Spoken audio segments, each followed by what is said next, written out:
r/NoSleep. Posted by u/doomedgeek. The mannequin in the window. My name's Nat, which is short for Nathaniel. My best friend is called Aldous, so he goes by Al. He has a twin sister, Ant, which is the only version of her actual name, Antonia, that she will answer to. To this day, we have no idea what our parents were thinking when they named us. I would describe the estate where we lived as ordinary. That's not a compliment or an insult. It's just how things are. The houses are tidy looking. The garden's well tended. Most of the adults have steady, okay paid jobs. Most of the kids are fine going to school and are doing well. The most dramatic thing to happen last year was a man on the estate crashing his car into his garage door, because he was too busy talking on his mobile phone to see it hadn't opened automatically. Al and Ant lived next door to me. When we were little, we tried digging a secret tunnel under the fence between our backyards. It was going really well until Al got stuck and I had to run and go find my dad to help get him out. That was years ago. We're not kids anymore. Sometimes our parents still treat us like we are though, which drives us mad. Steam coming out of our ears angry. Pizza always makes us feel better. Especially when accompanied by a horror movie. We love scary films. Our favorites were all made before we were born and we rarely bothered with new movies that are being streamed. On Saturday, we were trying to decide what to re-watch next when we saw an ambulance drive past the window. Its siren was not flashing, but on a street as quiet as ours this counted as excitement and needed to be investigated. We wandered outside, doing our best to look like we weren't interested, as we always tried to do when there were other people around. The ambulance was pulling up outside the house at the end of our street. I glanced at Al, who glanced at Ant, then we walked down to where the ambulance was. There was a police car parked up as well. Our view of it had been blocked at first by the ambulance. One of the cops was talking into a radio, the other was filling out a form. Even the cops on our street brought the excitement levels down. The back door of the ambulance and the front door of the house were both open. A moment later we saw why. The paramedics emerged carrying a stretcher. There was a body on the stretcher covered from head to toe in a sheet. It might have been something other than a body. But I doubted it. Gross, Al muttered under his breath. Totally, Ant added. I was thinking what I could contribute to this deep conversation when someone yelled at us. Hey, you lot, get lost. It was one of the cops, the one who'd been on the radio. The other cop was looking up from his form and glaring at us. I don't think it was because we'd made him mess up his paperwork. I looked at Al and Ant. They were both red-faced and moving away. I fell into step behind them. None of us said anything more about what had just happened. It was hard to know what to say. None of us had known a lady who lived in the house at the end of our street. We didn't even know her name. Sometimes we'd see her walking slowly down the sidewalk pushing a bag of groceries balanced on a funny-looking trolley with wheels. After supper, I asked my mom if she knew what had happened to the lady. She looked up from her tablet and said, "Not really. I think one of her neighbors was concerned because they hadn't seen her in a long while, so they phoned the police, who swung by to do a welfare check and, well, it's sad. But, it's part of life, I'm afraid."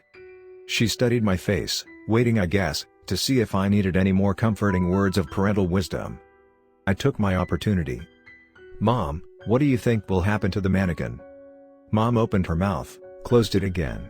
I could almost hear the cogs turning in her brain. "Well," she said eventually, "I suppose it will be passed on to someone else as part of her will or left in the house with the rest of her stuff till a new person buys the property."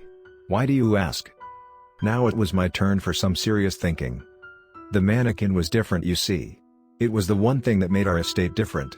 Not just different in fact, but weird. It was life-sized, plastic-looking and accessorized to look like a woman. A curly brown wig cascaded down over the shoulders of a floral dress with long sleeves. It had makeup on, eyeliner and bright red lipstick.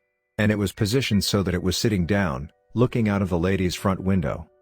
It was creepy. When we were little, around the time of the fence incident, we would dare each other to walk right up to the window and have a staring competition with it. Its eyes were fat smudges of blue. I was always a sucker for accepting the stare and would spend endless minutes, real eyeball to plastic eyeball with the mannequin, until the time Al sneaked up behind me and tapped me on the shoulder and I screamed. After that, I said playing dare was stupid every time the subject came up. Now we were older, the mannequin didn't bother us of course. We were too cool and streetwise for that. Only that was a lie, the mannequin still fascinated us. Its stare as you walked past was hypnotic. Even if you kept your eyes firmly fixed on the ground, you could feel its painted-on eyes burning into you. So, yes, the mannequin in the window was something else. I looked up.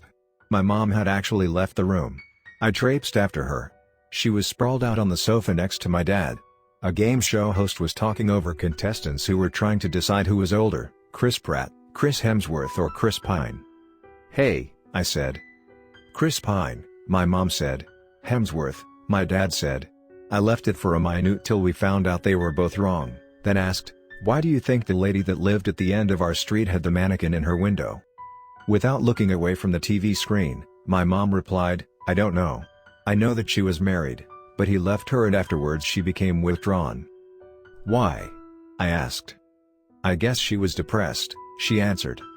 Then the quiz show host asked, "Which country in South America has the largest number of mountains?" And I lost her. I went up to my room and lay on my bed and wondered about the mannequin and the woman who had lived in the house. She must have been lonely after her husband had gone and now she was dead. Thinking this way made me pretty sad, and then the next thing I knew I was waking up fully dressed, half in and half out of my bed, with the sun streaming in through the windows. It was Sunday. My phone buzzed. Sleepily, I rolled over and retrieved it from the floor. There was a message on our group chat. It was from Aunt and it read, "We have to go see."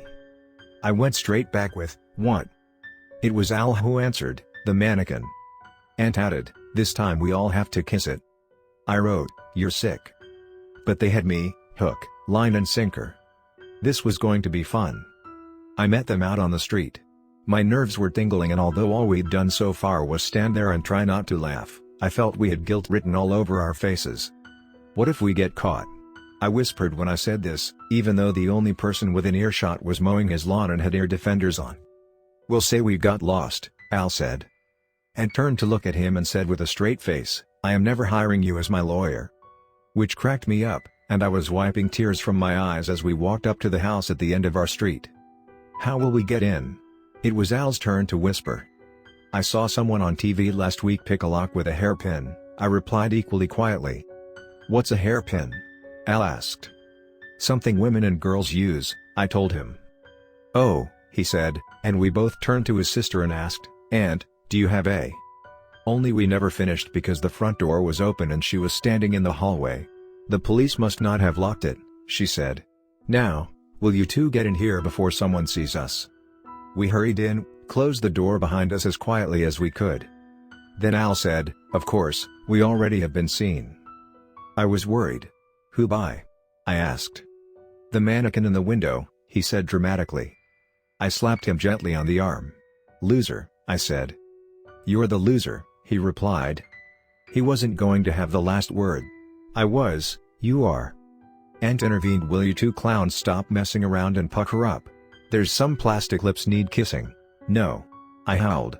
Al pretended to throw up. Aunt shook her head.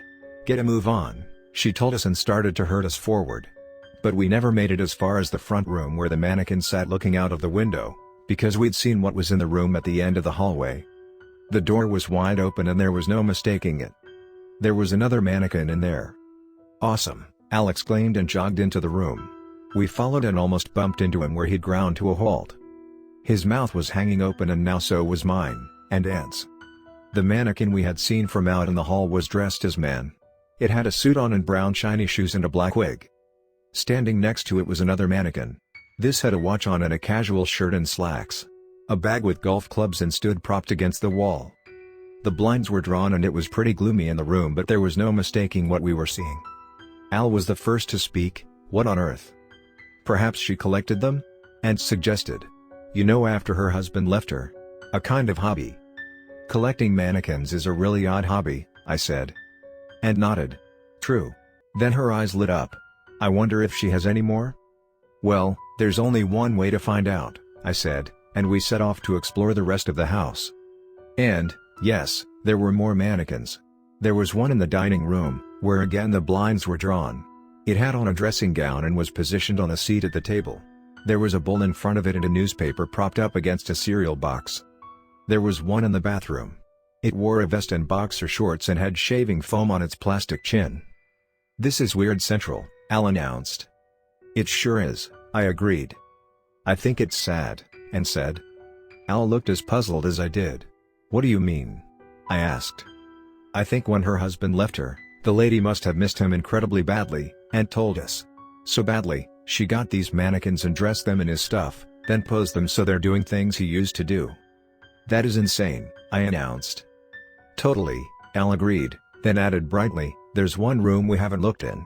He opened the last door in the hallway and bowed. "Shall we?" he asked in a dreadful put-on posh voice. Laughing, we all went in. The last room was a bedroom. It was pretty sparse.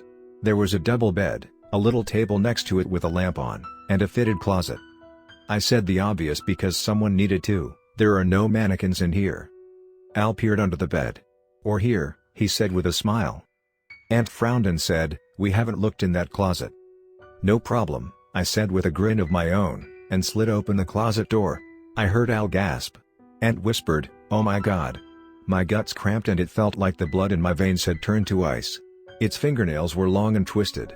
Its tangled, dust-coated hair hung down almost to its waist. Moths had eaten away the clothes it wore, exposing its body in places.